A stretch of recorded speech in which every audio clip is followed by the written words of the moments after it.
Bonjour à toutes et à tous et bienvenue sur les guidances de la sorcière. Aujourd'hui, on se retrouve pour une petite guidance intemporelle, générale. Et on va aller voir un petit peu quels sont les blocages que vous rencontrez actuellement au moment où vous tombez sur cette vidéo.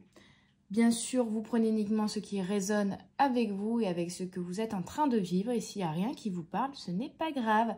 C'est que la guidance n'était pas destinée à vous à ce moment précis. Mais je vous invite à aller découvrir les autres guidances qu'il y a sur la chaîne. Vous trouverez votre bonheur, j'en suis certaine. Donc, quels sont les blocages que vous rencontrez actuellement? Alors, premièrement, je tiens à m'excuser pour mes mains dégueulasses. Je fais des travaux à la maison, donc tous mes ongles ont sauté. Et c'est pas très joli hein, pour vos petits yeux. Ni pour moi, ni pour vous d'ailleurs. Donc je tiens à m'en excuser. J'ai rendez-vous très bientôt pour refaire mes ongles chez mon amie nail artiste. Et ce sera beaucoup mieux. Parce que l'entre-deux, là, c'est pas terrible. Soit l'un, soit l'autre, mais là... Wolverine, c'est pas ouf. Donc voilà, j'espère en tout cas que vous allez bien, que vous vous portez bien, que vous êtes en bonne santé. Et donc du coup, on va aller voir un petit peu tous les blocages que vous pouvez rencontrer actuellement et qui sont dans les énergies aussi du collectif, hein, du coup. Ou tout simplement que vous rencontrez actuellement au moment où vous tombez sur cette guidance. On est parti. Alors, on mélange bien parce que je sors d'un tirage. D'ailleurs, n'hésitez pas à faire un tour sur mon site internet hermanchloé.com pour découvrir toutes mes prestations et prendre contact avec moi pour une guidance privée, un contact défunt, soins énergétiques, etc. etc. Ok, et ben on commence bien, on commence par la joie, on va la garder. Hein. C'est pas mal du tout, je vais vous mettre un peu plus haut. Voilà. On aura un peu plus de place.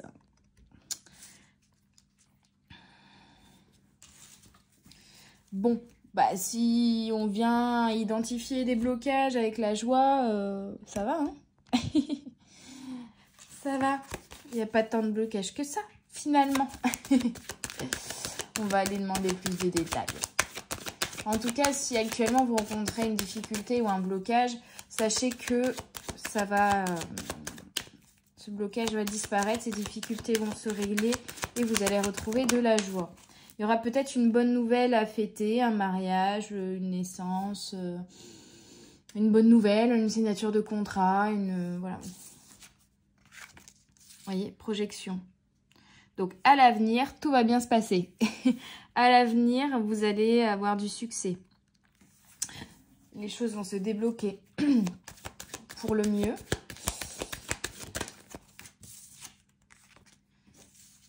Il y a des discussions.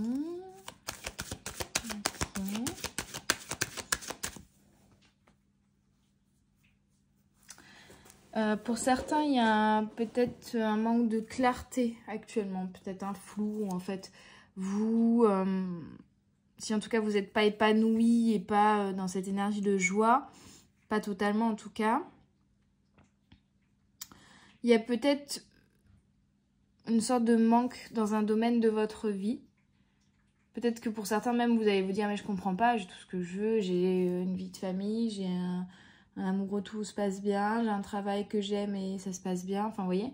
Et pourtant, il manque quelque chose. Pour d'autres, ça va être vraiment, je sais pas, bah, j'aime plus mon travail, j'ai personne dans ma vie, il y a des conflits au niveau familial, des choses comme ça.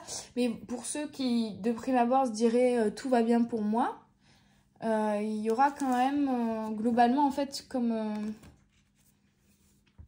un manque.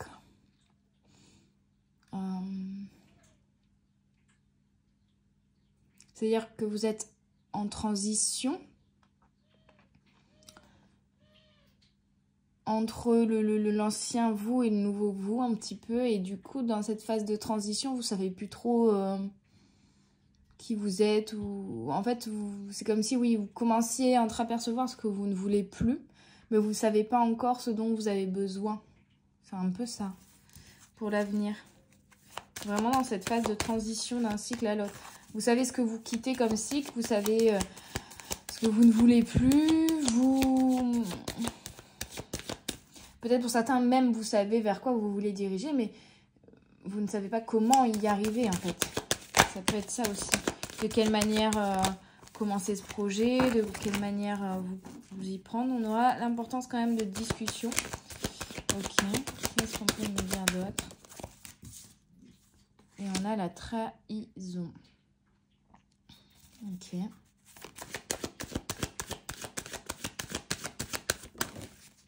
Alors, ici avec la trahison, il y a 2 messages pour moi. Il y a une personne dont il faut se méfier. Et il y a également un besoin de trouver justement qu'est-ce qui vous correspond dans ce nouveau cycle qui ne vous trahira plus. C'est-à-dire que finalement ce manque ou cette petite chose qui vous rend pas totalement épanoui, qui vous gratte un peu, qui vous... Voilà, comme une chaise un peu inconfortable finalement. On se dit bah je suis bien, je suis assis, j'ai mes amis autour de moi, je bois un verre, je suis en train de festoyer, mais il y a un truc quand même qui me... Voilà, il y a les petites étiquettes qui grattent dans le cou, il y a l'assise de la chaise qui est un peu dure, vous voyez, il y a des petites choses comme ça qui sont pas encore hyper confortables, qui gênent un peu encore l'épanouissement total, on va dire. En fait, je vous disais, vous savez ce que vous quittez dans cet ancien cycle, que vous êtes en train de transiter vers ce nouveau cycle. En fait, ce que vous quittez, pour moi, c'est justement des conscientisations sur ce qui vous trahit, que ce soit en termes de situation, de relation, de comportement, de schéma de pensée, d'envie, vous voyez, dans le sens où il y a des choses qui sont plus alignées à vous, et du coup, vous êtes en train de quitter ces choses qui ne sont plus alignées à vous.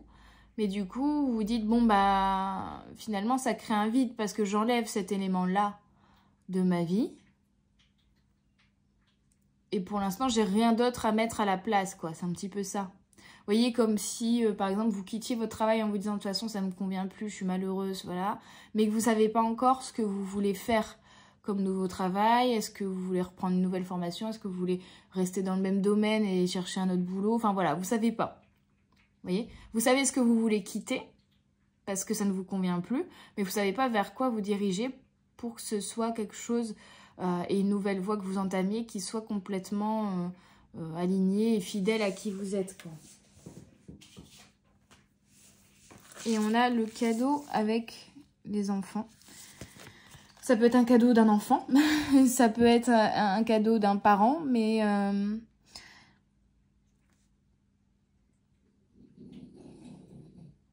Pour moi, ici, il y a une reconnexion surtout à l'enfant intérieur, en fait. J'ai l'impression.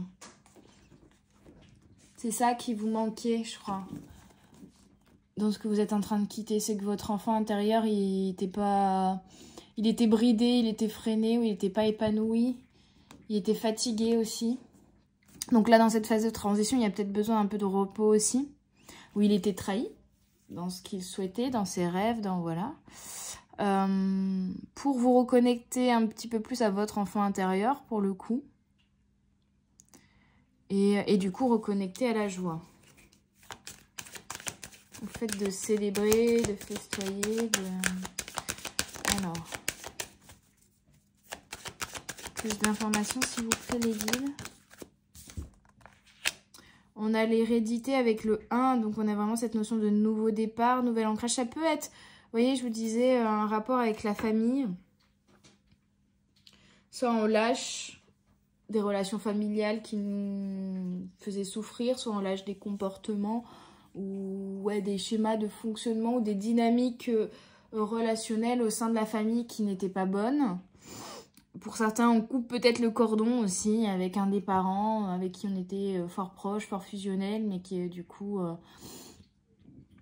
il y avait des choses qu'on acceptait qui n'étaient pas correctes. Ça peut.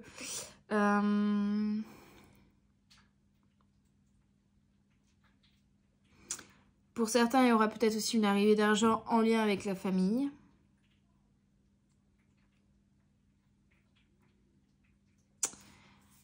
Ok. Alors, on va voir plus amplement après avec d'autres oracles les problématiques plus profondes. En tout cas, ce que vous pouvez contrôler, c'est-à-dire ce qui est à l'intérieur de vous-même. On a l'échec. Ok. On va demander plus d'infos. C'est très en dualité. Hein. Il y a beaucoup de dualité, je ressens dans ce tirage, en fait. Dans cette phase de transition où vous n'êtes pas encore complètement séparés du passé, mais et du coup pas encore complètement tourné vers l'avenir. Il y a, vous voyez, vraiment cette énergie du 9-1, de passer entre la mort et la renaissance, mais vous êtes vraiment entre les deux. Ça peut être, vous voyez, un désir de, je sais pas, de déménager par exemple, mais votre entourage n'est pas d'accord avec cette décision. Et du coup, ça vous crée une dualité intérieure. Que faire? Il y a comme si vous deviez faire un choix pour vous, en fait, pour votre enfant intérieur, pour vous-même, mais qui demandait peut-être de, bah ouais, d'une certaine manière de couper des liens, des cordons, ou de vous éloigner de personnes de votre famille, peut-être. Parce qu'on a l'échec, l'accusation, donc des conflits. Et on a quand même la roue qui tourne, un retour positif. Et en dos de deck, j'ai un contrat. Donc la signature d'un papier qui sera plutôt ici un cadeau. Ou le retour d'une personne aussi qui peut être un cadeau. Tout simplement des changements qui se mettent enfin en place. Puisque là, on est dans la thématique de quel blocage vous rencontrez actuellement. Finalement, on vous dit que les blocages vont s'enlever. Vont se défaire par la suite. Mais pour l'instant, ce que vous traversez, c'est une quête, une renaissance à vous-même, une renaissance émotionnelle et du coup une quête de ce qui vous convient le mieux. Une quête d'un nouveau chemin à entreprendre qui sera plus fidèle à qui vous êtes. Vous voyez, parce qu'on a des trucs quand même assez joyeux, on a cette énergie de renouveau, d'opportunité, de choses qui bougent, de changements, d'évolution là, très positif. Et au milieu, en centre de tirage, on a vraiment ce côté discussion, trahison, échec, conflit. Finalement, peut-être qu'au moment où vous saurez vers quelle voie vous dirigez, quelle dynamique, quelle énergie vous voulez donner à ce nouveau cycle finalement que vous allez entamer, ça va pas plaire à tout le monde en fait, j'ai l'impression. Peut-être que vous avez peur d'assumer ces choix ou de faire ces choix par peur du regard des gens, du jugement des gens, de devoir vous éloigner de certaines personnes ou autres. Et pour certains, il y a réellement des personnes dans votre entourage qui ne seront pas forcément OK avec vos décisions, avec vos choix en fait. Qui pourront peut-être vous dire que c'est n'importe quoi, que c'est pas une bonne idée, que c'est trop risqué, que c'est... Vous voyez, un peu, j'entends, mais comment tu vas faire, quoi? Comment tu vas faire? Parce que c'est les propres... Finalement, c'est les limites de ces propres personnes qui se communiquent à travers voilà, leur injonction et à travers les conflits qu'ils pourraient créer avec vous. C'est leur propre peur qui parle ici. Donc vous n'avez pas forcément quelque chose à vous reprocher. Non plus. En fait, il faut réussir à ne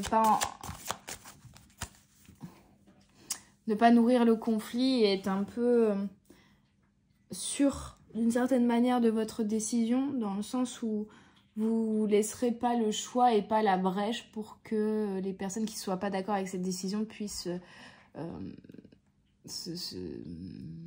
rentrer dans cette brèche et venir vous déstabiliser en fait. À partir du moment où vous serez sûr de votre décision et que c'est le meilleur pour vous, peu importe ce que les autres pourront en dire, vous serez déterminé, voyez, à prendre cette nouvelle direction. Mais si vous décidez de prendre cette nouvelle direction en ayant toujours quelques petites peurs, des doutes ou des incertitudes, ces personnes-là qui ont leur propre peur, elles vont trouver la brèche en vous pour jouer sur vos peurs à vous, afin de laisser parler leurs propres peurs en fait. Et vous faire douter de vos propres décisions aussi, j'ai l'impression du coup. en même temps, vous allez conscientiser que, bah non, en fait, à un moment, c'est fini de me trahir, c'est fini de prendre des décisions en fonction des autres, c'est fini de pas faire les choses pour moi et rien que pour moi, et de m'obliger ou m'empêcher de faire des choses parce que les autres ont dit que c'était mal. Enfin, les autres ont dit que fallait pas que je le fasse, quoi. Il y a un peu ce truc-là. Alors, avec l'oracle des fées, on a l'amour véritable. Magnifique. Certains vont tout quitter par amour, j'entends. Certains vont tout quitter par amour. Mais ça peut être par amour pour une relation, hein, au sein d'un couple. Ça peut être pour une personne très chère à votre cœur. Une amie, un proche, voilà. Mais on me dit c'est surtout et principalement pour vous, en fait. C'est tout quitter, mais par amour pour vous-même. Vous voyez?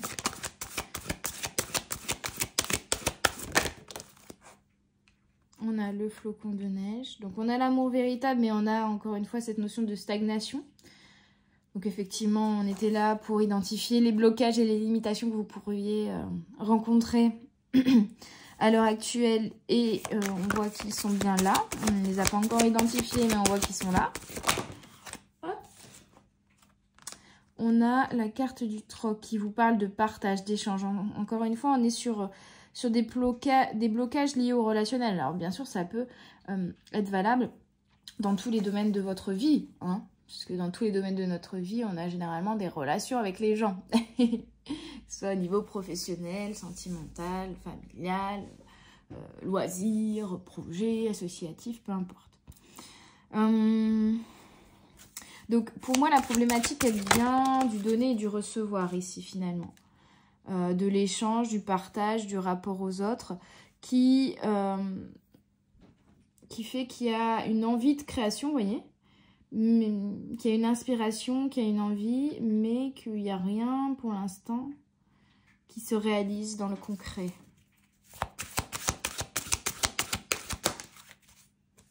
Et on a, encore une fois, la parole du lutin. Donc, il y aura une ou des discussions très importantes. Attention, pour certains, les discussions seront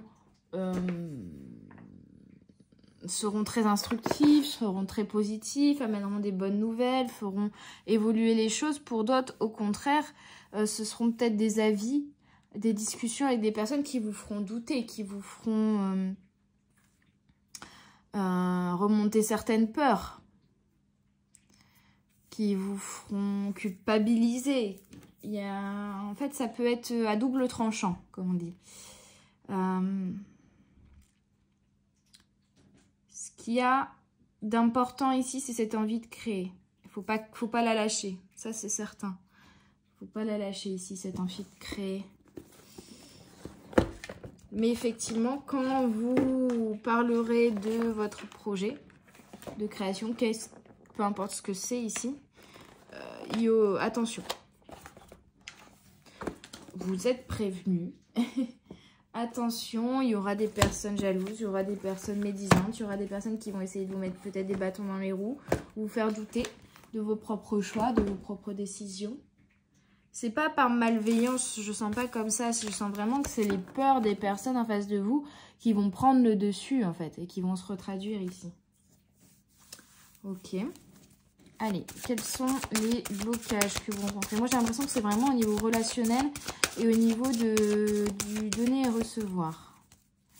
Au niveau du partage, au niveau de l'échange, au niveau peut-être pour certains de la communication. Au niveau du passage à l'action pour créer, en fait. Hein. Question, on a le numéro 7. Quelles sont mes croyances? Le chakra coronal. Et là, c'est le 7 aussi.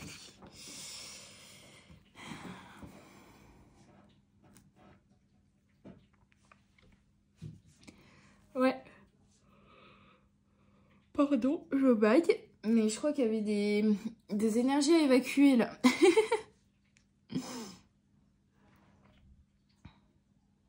Peut-être des énergies que vous avez à évacuer. J'entends comme un dernier souffle ou comme les serpents qui muent et c'est la première et finalement la dernière action et ce qui marquera à la fois la fin de son ancienne vie, de son ancien cycle et le démarrage de nouveaux cycles, c'est l'action et l'énergie qu'il mettra dans le fait de quitter sa peau. C'est comme si, je vois le serpent, sa peau, elle s'est toute décollée, vous voyez? C'est un peu bizarre comme image que je vous retransmets, voilà. Elle est toute décollée, mais elle est encore autour de lui. Il l'a encore autour d'elle. Elle s'est décollée de lui, il a déjà sa nouvelle peau, mais cette ancienne peau, elle est encore là autour de lui, au serpent, et elle le freine, et du coup, il n'arrive pas à avancer correctement, puisqu'elle est encore là, il faut qu'il arrive à s'en défaire, vous voyez. J'ai vraiment cette image-là. Et pour pouvoir s'en défaire, eh ben, faut qu'il le décide de lui-même, de passer à l'action et de sortir de son ancienne peau, finalement. De faire des mouvements pour qu'elle puisse s'en aller et se détacher. Quelles sont mes croyances? Il y a des croyances limitantes ici qui vous empêchent d'avancer. Il y a des peurs, il y a des croyances limitantes qui vous appellent, qui vous empêchent de vous mettre à l'action vers vos rêves. Pourtant, la solution, elle est là, hein, de suivre ses rêves, de se faire confiance, d'écouter son cœur. Alors, je sais, c'est facile à dire comme cela.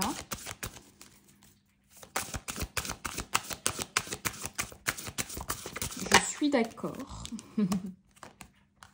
On a une autre solution, c'est l'étude des symboles. Étudier, programmer, réfléchir, observer, ça vous aidera. Donc laissez-vous le temps finalement. On a de la projection, vous voyez. Finalement, laissez-vous ce temps de transition qui vous permet de projeter petit à petit ce que vous allez faire. Ce temps de silence, ce temps de vide, ce temps de respiration.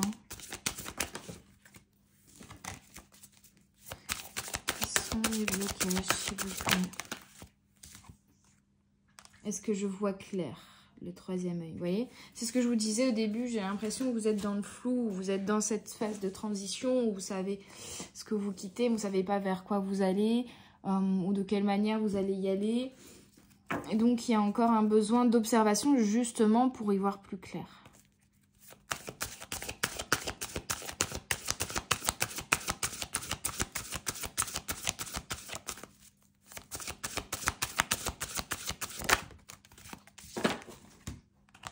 Et on a capacité intuitive, je parle. Non mais c'est fou, hein. La parole va avoir un rôle très important ici. Il faut que vous travaillez sur l'ouverture de la parole.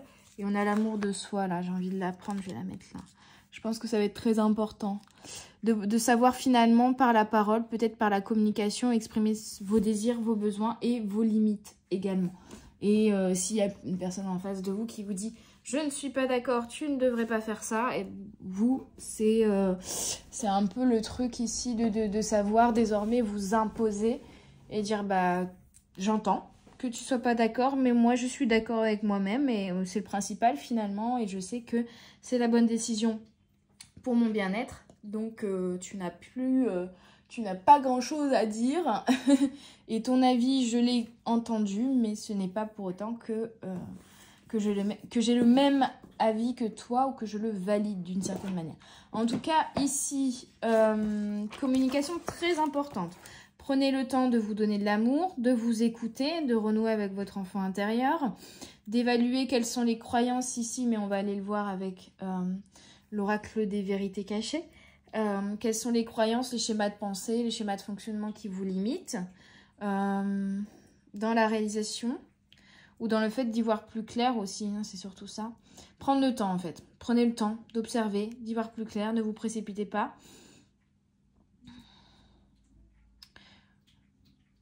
Acceptez ce moment de vide en fait, ce moment de rien, ce moment de transition. Ça fait aussi partie de la vie. On a du mal à accepter finalement le vide, mais le vide permet d'affronter ce qu'on voulait pas affronter jusqu'alors, tu vois, de regarder les choses en face finalement intérieurement.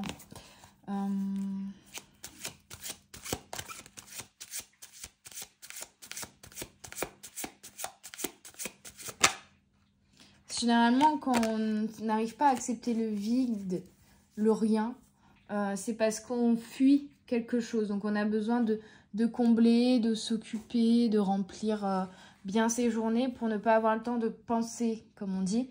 Et c'est surtout c'est une manière de fuir son intériorité en fait, et ce que nos émotions, ce que notre corps, ce que notre âme à nous faire passer comme message ou à nous donner comme warning. On sait qu'il y a un truc qui va pas, mais comme on veut pas l'affronter, eh ben on fait la sourde oreille, quoi, vous voyez. On fuit, on s'occupe, on remplit son planning pour éviter de devoir affronter cela. Et là, on vous oblige finalement, on vous donne pas vraiment le choix d'être dans ce vide, dans ce flou, dans cette phase de transition pour justement écouter ce que vous avez fui depuis tout ce temps intérieurement, quoi. Bon. Alors, on a la rune 66. Avec les vérités cachées, je vais prendre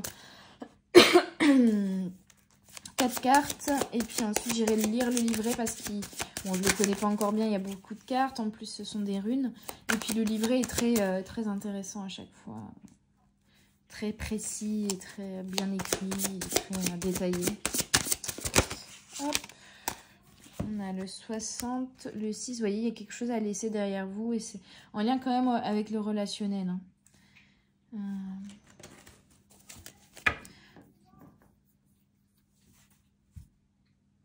On parle de création, de co-création,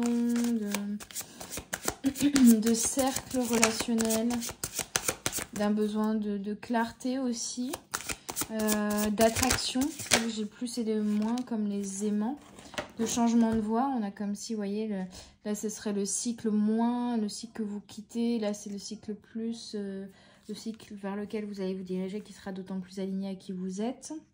Et enfin 71.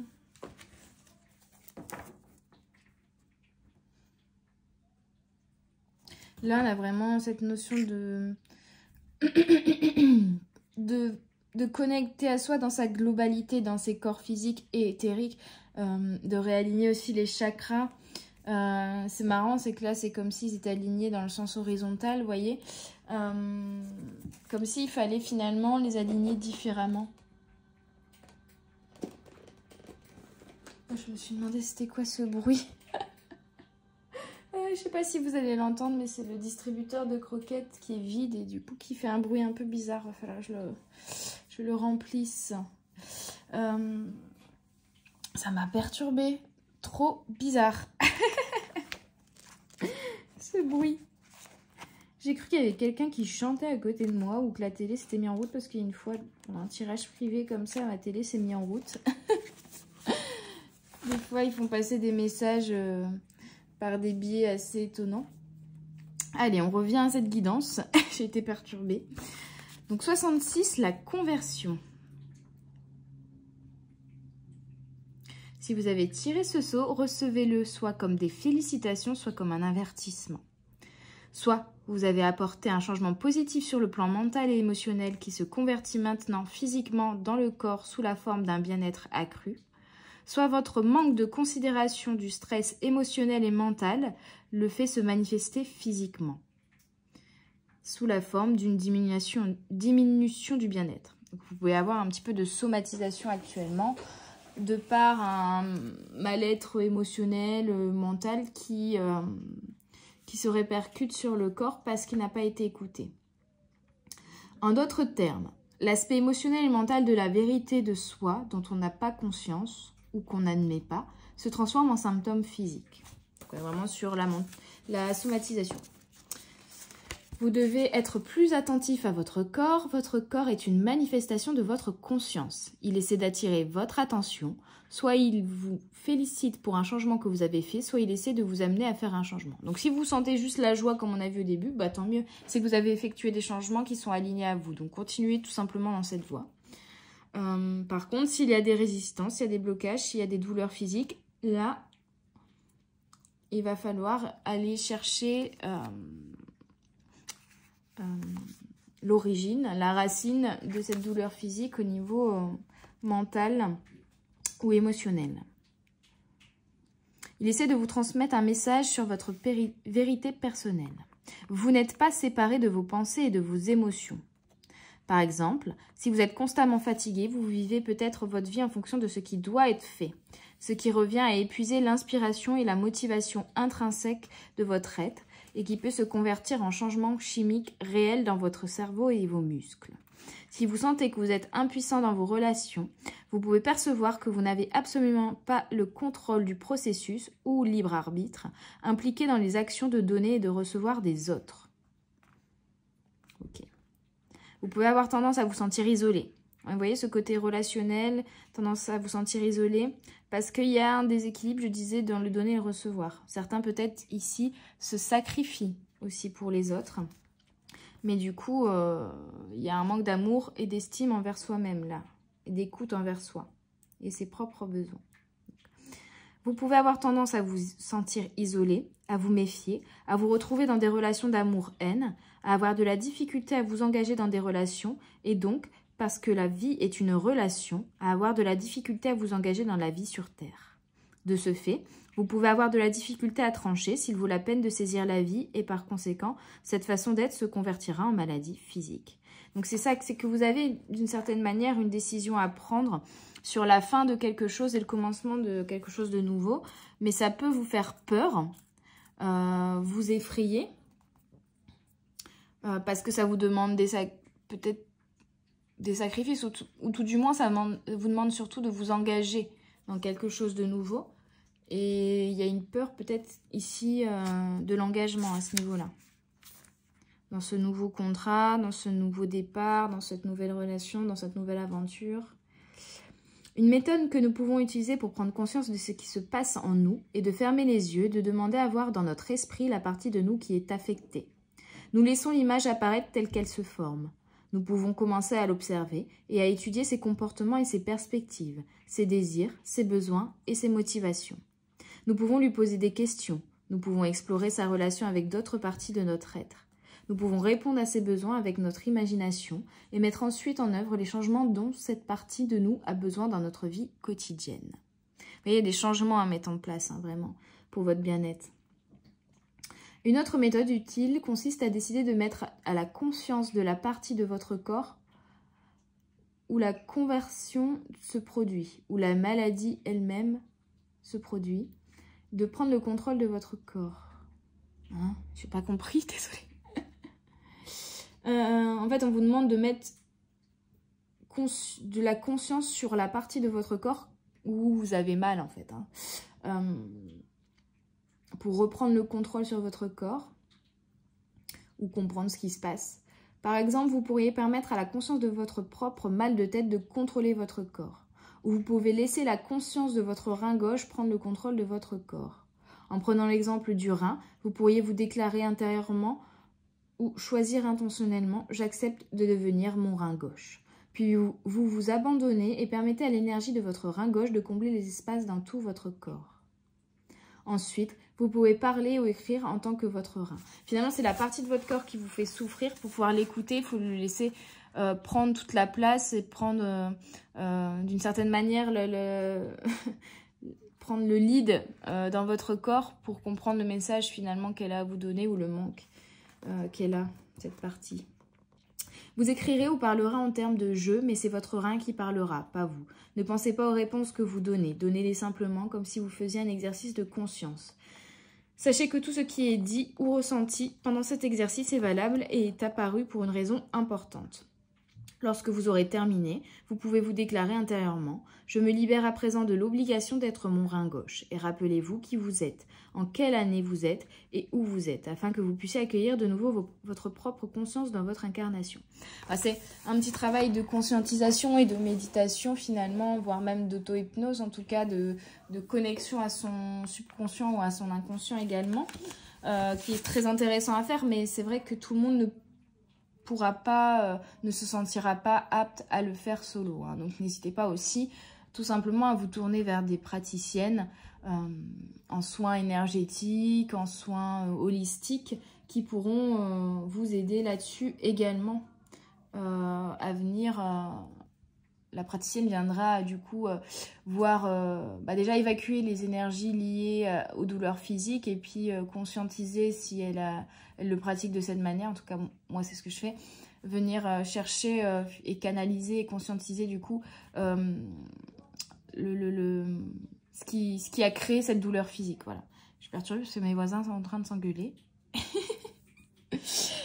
J'espère que vous ne les entendrez pas non plus. C'est rocambolesque ce matin. Dis donc.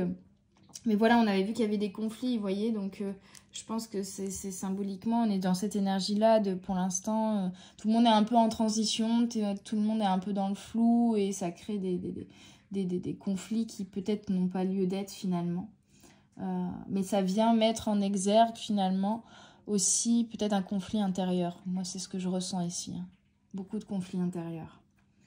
Donc, on vous disait, en faisant cet exercice, veillez à ne pas adopter une attitude qui considère qu'une partie est mauvaise, doit changer ou doit s'unifier à d'autres parties. Vous voyez, c'est pas parce que vous avez mal que vous dites, bah, cette partie-là, elle n'est pas bien. Tout cela constitue une résistance aux parties individuelles. C'est une désapprobation de leur fragmentation et je peux vous dire qu'elles avaient de bonnes raisons de le faire. Faites donc cet exercice avec une attitude de compassion et en voulant sincèrement comprendre la partie afin de mieux répondre à ses besoins et de la rapprocher de vous plutôt que de la repousser. C'est une manière d'accepter finalement la douleur, d'accepter une partie de vous et d'accepter une partie de vous qui retranscrit votre pardon finalement. La conversion de la vérité mentale et émotionnelle est en train de se produire. La détresse ou le bien-être se transforme soit en malaise, soit en un état amélioré. Et si vous êtes honnête avec vous-même, vous savez exactement si cette conversion est celle d'un état mental et émotionnel positif en état physique ou d'un état mental et émotionnel négatif en état physique.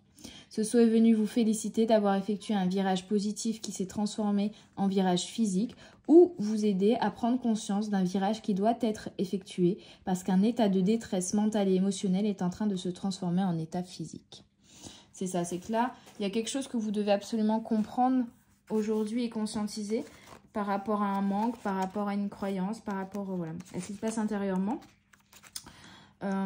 Parce que sinon ça va se répercuter dans votre corps incessamment sous peu en fait, sous forme de somatisation. 60. La supériorité. Si vous avez tiré ce saut, vous êtes tombé dans le piège de la supériorité de l'ego. Le désir de votre ego de se considérer comme meilleur obscurcit votre conscience, votre jugement et votre capacité à réaliser ce que vous voulez vraiment. L'ego est préoccupé par la pensée comparative. L'ego est avant tout une image de soi. Il cherche donc à se différencier des autres. Nous avons appris que le fait d'être moins que les autres, de quelque manière que ce soit, est mauvais et que cela entraîne des choses qui menacent non seulement notre estime personnelle, mais aussi notre bien-être et notre capacité à obtenir ce que nous désirons. Cela rend notre image négative et nous donne le sentiment de ne pouvoir obtenir ce que nous voulons. Par exemple, si une femme veut avoir une relation avec un homme et qu'elle se perçoit comme moins attirante qu'une autre femme dans la pièce, elle ne se sentira pas égale à cette autre femme. L'image qu'elle a d'elle-même par rapport à son attrait deviendra donc négative et elle percevra qu'elle ne peut obtenir ce qu'elle veut. L'ampleur de la douleur que ce genre d'expérience engendre montre clairement pourquoi nous commençons alors à nous battre pour nous sentir égaux aux autres et plus encore pour nous sentir supérieurs. L'ego humain ne peut pas supporter de se percevoir comme inférieur, c'est une menace. Il entreprend une mission subconsciente pour essayer d'obtenir l'égalité, et plus encore pour devenir meilleur que la personne à laquelle il se sent actuellement inférieur. Vous trouverez n'importe quel moyen pour faire tomber l'autre de ce piédestal, ou essayer de monter vous-même sur un piédestal plus haut. Il n'y a rien de fondamentalement incorrect dans la pensée comparative. Par exemple, lorsqu'elle s'inscrit dans le cadre d'une saine concurrence, elle peut même nous inciter à faire de notre mieux. Mais si nous l'utilisons comme un outil qui nous blesse ou blesse les autres, nous devons y renoncer. Les gens ne sont pas venus ici pour être comparés à d'autres personnes. Si c'était le but de la vie, Dieu ou la source aurait simplement fait des clones de la meilleure personne possible. Nous sommes venus ici pour être des expressions uniques de la conscience source. Et en vous comparant aux autres, vous désavouez votre propre unicité. Nous nous empêchons de vivre. Je pense que c'est ça. Hein. Nous empêchons de vivre que... Pardon. Oui, c'est ça. Nous nous empêchons de voir. J'ai lu vivre au lieu de voir. C'est pas anodin. Parce que j'ai vraiment l'impression que finalement, ici, je suis face à des personnes qui s'empêchent de vivre par peur du jugement, par peur de ne pas être aimée, par peur d'être rejetée, mais par peur liée au relationnel, finalement, aux autres, de ce que les autres pourraient vous donner ou ne plus vous donner. De peur de ne pas être assez bien. Ouais, vraiment par rapport aux autres, en fait. Faire des choix ou des non-choix par rapport aux autres.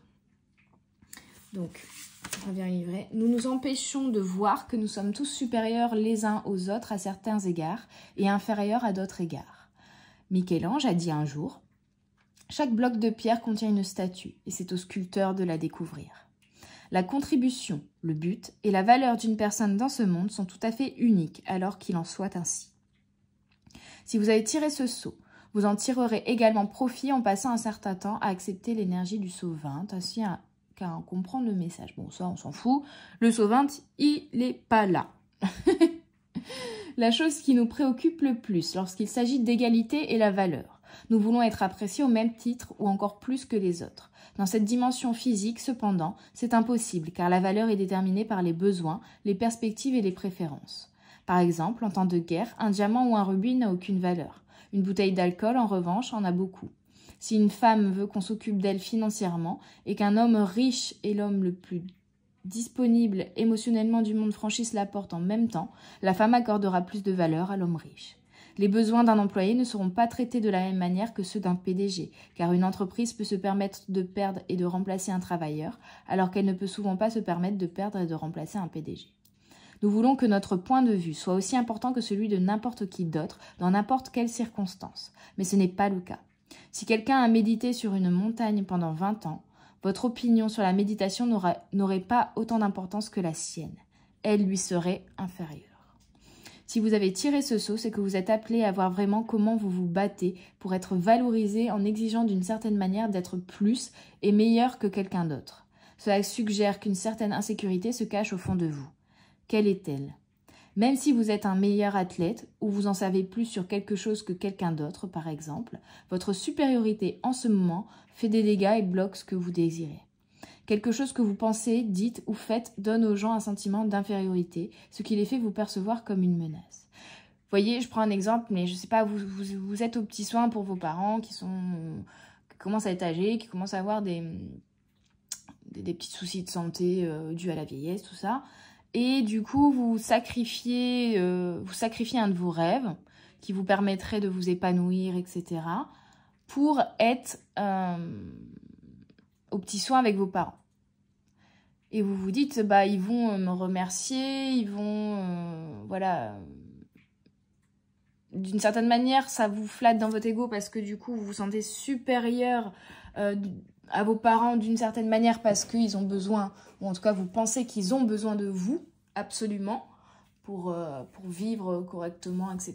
Donc, ça crée, vous voyez, une relation de maître-élève ou de, enfin, voilà, de dépendance finalement, où vous pensez que vous êtes comme le PDG irremplaçable et qu'on a absolument besoin de vous. Et du coup, ça flatte votre ego. Ça vous permet d'une certaine manière de vous sentir supérieur. Le truc, c'est que du coup, donc ça c'est inconscient, que ça vous renvoie cette émotion-là finalement. Vous allez vous dire, bah non, mais moi je me sens juste utile et ça me fait plaisir de les aider. Oui, mais il y a une part de vous qui est aussi flattée par ça. Il faut l'accepter finalement. C'est pas grave en ce sens, mais là, ça peut vous créer aussi du coup un petit blocage au niveau du donner et du recevoir parce que vous vous dites, ah mais je donne beaucoup, mais je reçois pas à hauteur de ce que je donne. Mais le truc, c'est que vous donnez tellement que la personne en face de vous se sent inférieure, ou en tout cas vous la faites se sentir inférieure à vous. Vous voyez ? En essayant finalement de combler peut-être un manque de confiance en vous, en étant parfait, en faisant tout bien, en respectant les règles, en vous sacrifiant pour les autres, et ben finalement vous faites d'une certaine manière sans se sentir inférieur les autres, sans vous rendre compte, voyez. Mais à vouloir absolument aider vos parents ou vos enfants à faire quelque chose, bah du coup vos parents ou vos enfants vont croire qu'ils ne sont pas assez bien pour le faire eux-mêmes, ou assez capables pour le faire eux-mêmes. Alors qu'en fait, finalement, Donc vous renvoyez cette émotion, vous créez ce sentiment-là chez la personne en face de vous, alors que finalement votre comportement est induit par cette même émotion. C'est-à-dire que pour vous sentir utile, vous sentir beaucoup plus confiant et vous sentir réalisé, bien, comment dire,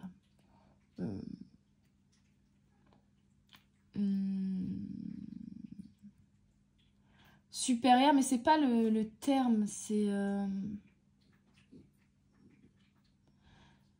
que d'une certaine manière, il y a un manque de confiance en vous qui fait que pour le combler, vous avez peut-être une quête de perfectionnement ou vous avez besoin d'être parfait d'une certaine manière. Ou de vous dire, bah là, mon comportement ou mes mots, mais voilà, ont été parfaits, il n'y a pas... voilà, j'ai bien agi, etc. pour vous donner bonne conscience et vous dire que vous êtes une bonne personne ou que, vous voyez, que vous êtes utile en ce monde et du coup, essayer de combler ce manque de confiance que vous avez en vous. Mais du coup, ça crée l'inverse chez les personnes en face de vous. J'espère avoir été claire sur ce que j'ai essayé de vous expliquer. Donc, avec cette carte, vous êtes appelé à faire preuve d'amour. Aimer, c'est prendre quelque chose comme une partie de soi-même.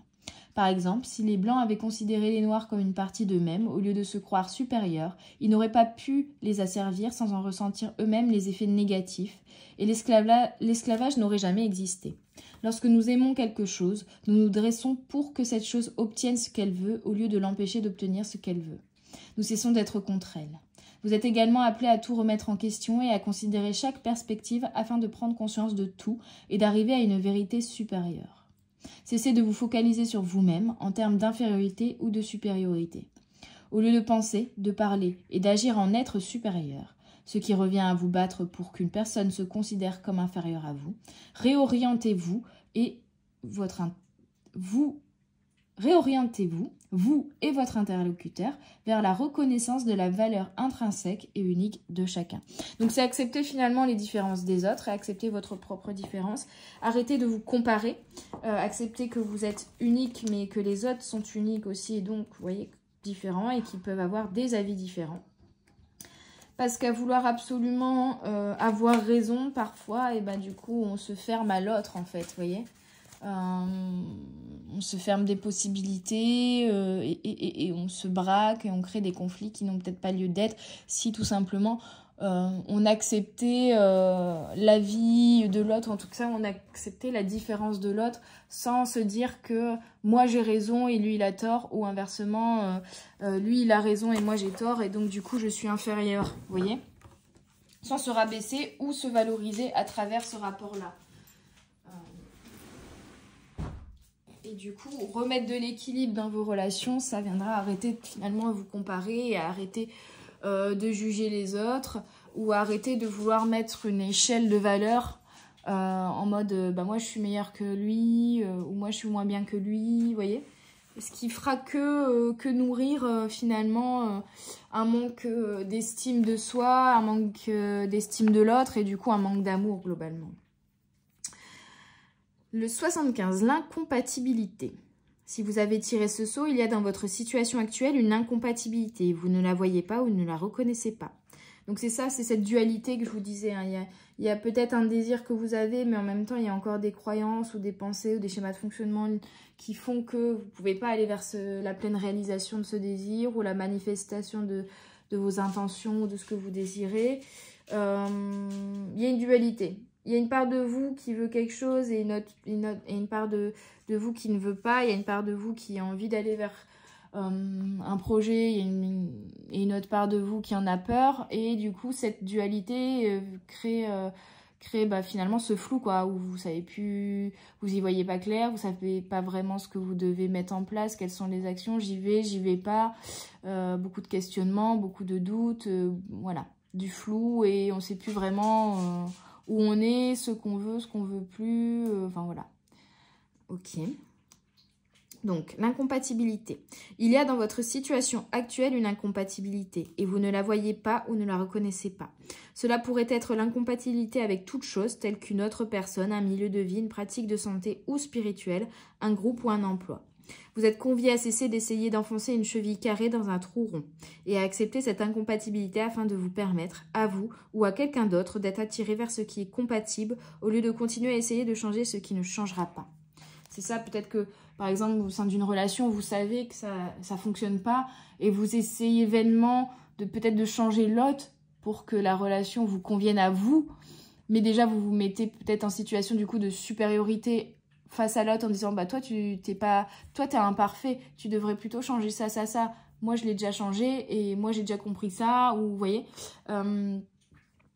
et du coup vous vous mettez en situation de supériorité et inversement peut-être que l'autre en face de vous a le même comportement. En tout cas il y a une notion de comparaison et de vouloir changer l'autre pour qu'il soit adapté à ce que l'on désire, alors que finalement c'est juste que vous n'êtes pas compatible. Et donc c'est ce travail d'acceptation de la différence de l'autre qui permet finalement de renouer à l'énergie d'amour, parce que vous vous dites bah soit j'aime cette personne avec sa différence et du coup c'est cette opposition qui peut se créer entre nous par rapport à certaines choses, j'en ai conscience, je l'aime quand même, et après on voit ce qu'on peut se construire ou ce qu'on construit pas, ou ce qu'on continue comme histoire ou pas du tout, si c'est au niveau sentimental ou amical, enfin voilà, on voit où la relation nous mène et où on veut l'amener dans ces cas-là, mais là on vous demande d'arrêter de vouloir changer absolument une situation qui ne pourra pas changer, vous montre et vous met en supériorité malsaine par rapport à l'autre parce que vous voulez changer l'autre ou vous voulez changer la situation qui ne peut être changée. En plus, ça vous crée des frustrations, etc. Parce que, bah voilà, ou un mal-être parce que vous ne pouvez pas changer finalement cette situation. Vous ne pouvez juste que peut-être l'accepter telle qu'elle est ou la quitter, mais vous ne pouvez pas la changer. Ouais,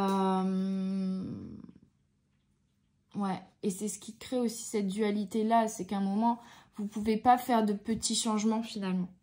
Vous ne pouvez pas vous dire, bon, il me manque ça, donc ma situation actuelle, je vais essayer de la moduler pour avoir ça en plus. Non, parce que ce manque-là, il nécessite un plus gros changement. Et il a un plus gros impact. Et c'est pas... finalement, ce gros changement, je pense que vous en avez conscience. Ce serait idéalement suivre vos rêves d'une certaine manière. Mais comme c'est gros, ça fait peur. Et donc, on se dit, bah, je vais plutôt essayer de changer des petits détails dans mon quotidien actuel pour tirer et aller vers le même objectif. Mais non, c'est pas viable, en fait. C'est comme vouloir un énorme voilier alors que vous avez une petite barque et vous vous dites, bon, bah, j'ai pas les moyens d'avoir un énorme voilier, donc bah, je vais commencer à petit à petit à bidouiller, à bricoler sur ma petite barque pour la transformer en voilier. À un moment, ça ne fonctionnera pas. Il faut repartir de zéro. Vous ne pouvez pas essayer de modifier cette petite barque. Cette petite barque, elle a été étudiée, fabriquée pour être petite, flotter sur ces dimensions-là et accueillir un certain nombre de personnes et un certain poids. Même si vous essayez de la tuner, de l'améliorer, de mettre un plus gros moteur, etc., ou j'en sais rien, de mettre une plus grande voile ou autre, ça restera une petite barque. Vous ne pouvez pas passer d'une petite barque à un grand voilier juste en bidouillant la petite barque. Non, il faut laisser la petite barque sur le côté, ça servira de canne au sauvetage et vous allez acheter un grand voilier. Bon, je reviens au livret. L'incompatibilité est la combinaison de deux choses si différentes par nature et si peu complémentaires dans cette différence, qu'il leur est impossible de coexister harmonieusement. Il est tentant de supposer que l'incompatibilité consiste simplement en certaines différences, mais en réalité, l'incompatibilité, c'est aussi placer des personnes séparées par ces différences non harmonieuses dans des rôles ou des positions qui exigent qu'il n'y ait pas de différence entre elles, ou qui exigent de leurs différences non harmonieuses qu'elles soient harmonieuses. Lorsqu'il y a incompatibilité dans une relation, c'est généralement très difficile pour les gens de l'admettre, de changer la nature de leur relation, de changer leur rôle dans la vie de l'autre ou de mettre fin à la relation. Nous voulons si fort que tout fonctionne parce que nous ne pouvons pas faire face à la réalité de l'incompatibilité en raison de ce que cela signifierait pour nous, mais à cause de cela, nous détruisons la relation. Nous essayons de rendre l'autre personne compatible avec nous en la faisant sentir incorrecte ou mauvaise à cause de sa différence, ce qui suscite de la honte en elle. Et il est fort probable qu'elle nous fasse subir la même chose. Au bout d'un certain temps, à cause de ça, l'état émotionnel de la relation elle-même versera dans la honte et le ressentiment mutuel.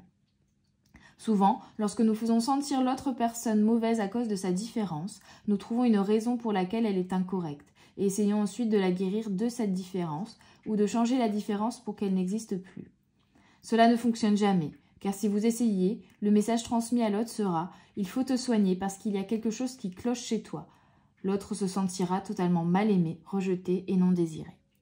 Il y a un moment où les gens, les choses ou les circonstances entrent dans notre vie spécifiquement pour que nous changions et pour que nous nous transformions en des versions différentes, plus saines et plus évoluées de nous-mêmes. La douleur que nous ressentons en changeant pour nous aligner sur ces personnes, ces choses ou ces circonstances est le résultat naturel de la croissance. Mais il y a d'autres moments où la douleur que nous ressentons en changeant pour nous aligner sur les personnes, les choses et les circonstances n'est pas celle de la croissance, mais celle de nier ce que nous sommes vraiment, en essayant de nous transformer en quelque chose que nous ne sommes pas. Si vous avez tiré ce saut, c'est que vous vous trouvez dans l'un de ces moments où la douleur n'est pas le signe d'une croissance positive. Elle vous indique que vous résistez à votre vrai moi ou au vrai moi de quelqu'un d'autre, ou que quelqu'un d'autre résiste à votre vrai moi ou au sien. Pour que les choses s'améliorent, vous devez admettre l'incompatibilité et cesser de vous contraindre ou de contraindre quelqu'un d'autre. Suivez votre penchant et laissez l'autre suivre son penchant vers quelque chose qui soit vraiment compatible avec lui. Vous voyez, il y a quelque chose à lâcher, c'est le côté comparatif, le côté on doit tous deux aller dans la même direction et avoir les mêmes avis et voilà, et vouloir du coup changer l'autre ou se changer soi-même pour que les choses deviennent viables ou compatibles, alors que juste il faut admettre la différence de l'autre et voir finalement qu'est-ce qu'on peut construire à deux en étant dans en trouvant ce qui nous rend complémentaires dans la différence. Et finalement, si les différences ne peuvent être complémentaires, admettre l'incompatibilité et changer de bord et voilà, et changer de barque et prendre un autre voilier. mais ouais, arrêtez de changer qui vous êtes pour les autres, pour plaire aux autres, pour être compatible avec les autres et vice-versa. Arrêtez de vouloir changer les autres pour qu'ils soient compatibles avec vous. 71, l'épuisement, c'est ce que je ressens. Hein. Le flou, la fatigue, l'épuisement, parce qu'il y a cette dualité, parce qu'il y a cette lutte intérieure-extérieure. Ça, on l'avait vu. Parce que il y a une résistance qui se crée intérieurement sur un sujet là et qui fait que ça vous fatigue en fait. Hein. Si vous avez tiré ce saut, vous êtes épuisé. Vous ne pouvez pas faire ce qui est nécessaire parce que vous n'avez pas d'énergie. Et vous ne pourrez donc pas avancer tant que vous ne vous serez pas ressourcé d'une manière ou d'une autre. Les gens ont tendance à piger ce saut lorsqu'ils censurent leur épuisement au point de ne pas pouvoir voir ou admettre qu'ils sont épuisés. Ils peuvent aussi voir qu'ils sont épuisés, mais se dire que ça n'a pas d'importance et qu'ils doivent continuer de toute façon. En ce moment, vous devez vous concentrer sur le ressourcement.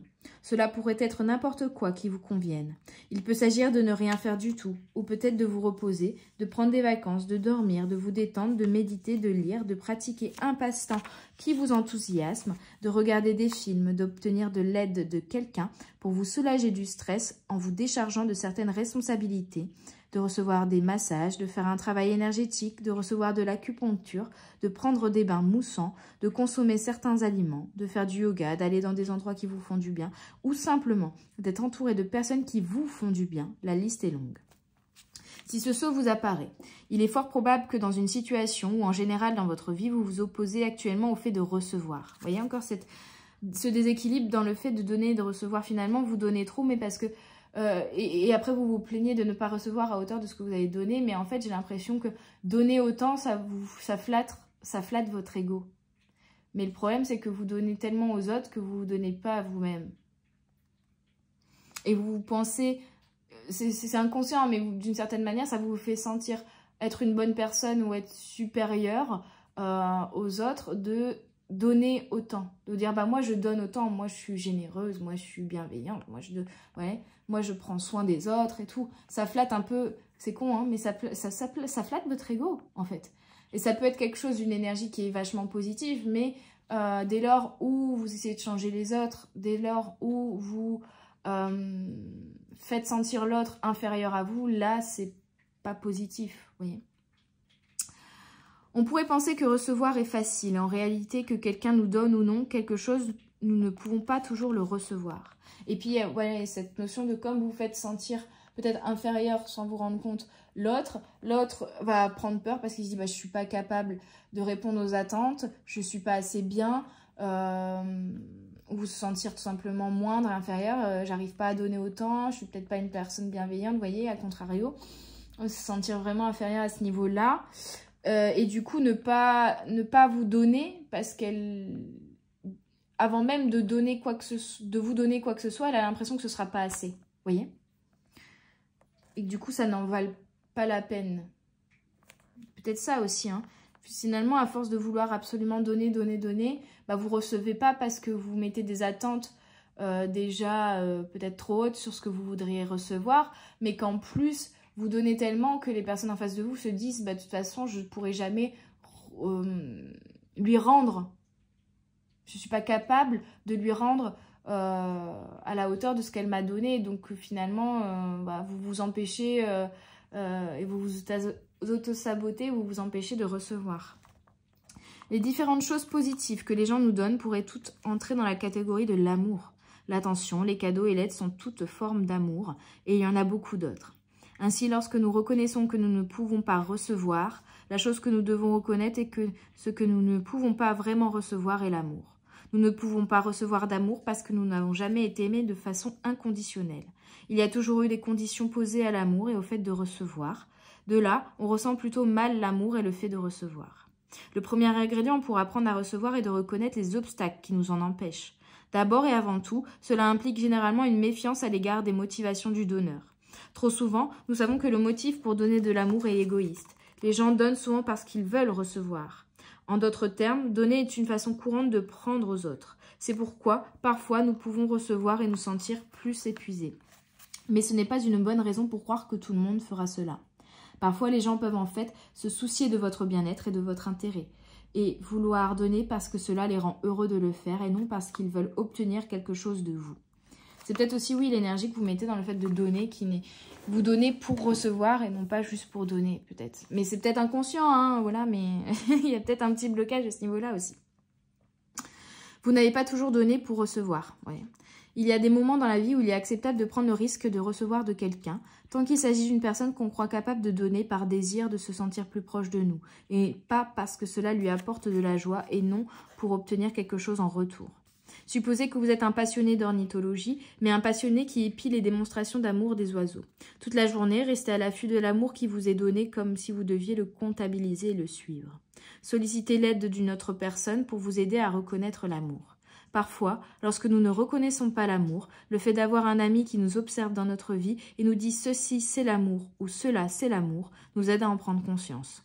Une fois que vous reconnaissez que l'amour est donné, vous devez le laisser entrer consciemment. Pour ce faire, vous pouvez vous entraîner à ressentir l'expérience somatique. Passez du temps à le ressentir. On a une grosse reconnexion à votre corps et à vos ressentis qui est importante aussi ici. Si vous êtes épuisé, vous constaterez peut-être que vous n'absorbez l'énergie que d'une seule façon. Par exemple, certaines personnes ne font consciemment le plein d'énergie qu'en mangeant ou en dormant. C'est peut-être une façon différente de penser, mais vous pouvez vous nourrir de toutes sortes d'autres façons.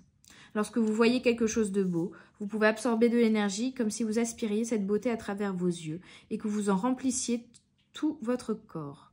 Nous pouvons absorber de l'énergie par la respiration. Chaque fois que vous respirez, imaginez que vous aspirez de l'énergie et que vous la voyez remplir chaque petite cellule de votre corps, de vos os, de vos organes. Imaginez que vous vous remplissez d'énergie comme un ballon. Absorbez l'énergie par vos oreilles. Laissez chaque son que vous appréciez vous nourrir et vous remplir. Nous pouvons nous imaginer en train d'absorber l'énergie du monde qui nous entoure à travers notre peau, comme si chaque pore était une petite bouche qui aspire de l'énergie. Ainsi, vous vous sentirez moins affamé et moins épuisé. Donc, du repos, de l'écoute de soi, on rétablit un équilibre et une dynamique de donner, de recevoir qui soit sincère, qui soit fidèle, qui soit sans attente, qui soit plus saine, plus équilibrée finalement. et plus dans l'acceptation de l'autre, de ses différences, de ses incompatibilités aussi, et l'acceptation finalement aussi de soi et de nos propres incompatibilités intérieures. Bon, bah, c'était une guidance très intéressante. J'espère qu'elle vous aura parlé, qu'elle vous aura plu, qu'elle vous aura aidé. J'ai beaucoup aimé. Et on va finir avec quelques petits messages de la sagesse d'Akasha sur cette jolie guidance. Et on a: rien de ce qui demeure à l'extérieur ne peut vous permettre d'atteindre la liberté intérieure. Celle-ci est avant tout une posture. Finalement, ce qui bloque, c'est ce qui part de vous. Non pas dans l'action là, parce que finalement j'ai l'impression que de rien faire, vous vous culpabilisez de rien faire. Mais si c'est pour faire des choses qui sont vaines ou qui ne servent à rien, ou pas avec la bonne énergie, pas dans le bon sens, pas avec la bonne intention, pas avec envie, alors vous allez juste faire des choses de manière vaine et qui en plus vont vous épuiser. Là on vous dit, préférez parfois ne rien faire, même vous reposer, et prendre le temps de conscientiser certaines choses pour ensuite poser des actions qui sont alignées à qui vous êtes, plutôt que de vous dire « faut absolument que je sois dans l'action », mais que du coup vous vous épuisiez plutôt qu'autre chose et que vous repoussiez le moment fatidique où il faudra vous reposer et prendre ce moment de pause. Donc profitez de ce moment de vide, de ce moment de pause, de ce moment de transition, parce qu'il est d'autant plus important que les moments où on est dans l'action. Et deuxième message, le cœur est le refuge de l'âme, l'espace préservé où il est possible de venir dialoguer avec elle. Donc il y a vraiment un besoin de rétablir un dialogue intérieur finalement avec votre corps et votre âme et votre esprit, peut-être aussi avec votre enfant intérieur pour certains, pour comprendre les messages que votre guidance, que votre âme a à vous donner et du coup les éléments et les blocages que vous avez. Parce que là, je ne vais pas rentrer dans le détail, ce sera propre à vous et à chaque personne qui écoute cette guidance. Les blocages et les schémas de pensée limitants voilà, seront différents. Mais du coup, la réponse, je ne peux pas vous l'apporter là, à part si on était en guidance privée. Mais c'est à vous de vous l'apporter déjà en vous écoutant vous, finalement. Et en écoutant votre guidance intérieure. Ouais. Et c'est comme ça que vous allez renouer aussi avec votre enfant intérieur, avec votre liberté intérieure issue. Rien à l'extérieur ne pourra vous bloquer ou vous limiter si à l'intérieur, vous n'êtes pas bloqué en fait. Voyez. Donc là, les blocages que vous rencontrez aujourd'hui, c'est parce qu'il y a un blocage intérieur qu'il va falloir venir identifier. Voilà tout, mes petites âmes. J'ai donné tous les messages que l'on m'a transmis. J'espère que ça vous aura parlé, que ça vous aura guidé, ça vous aura aidé. Je vous remercie d'être toujours aussi nombreux sur la chaîne. On a dépassé la semaine dernière la barre des 2000 abonnés. Je suis ravie. Merci, merci, merci 1000 fois.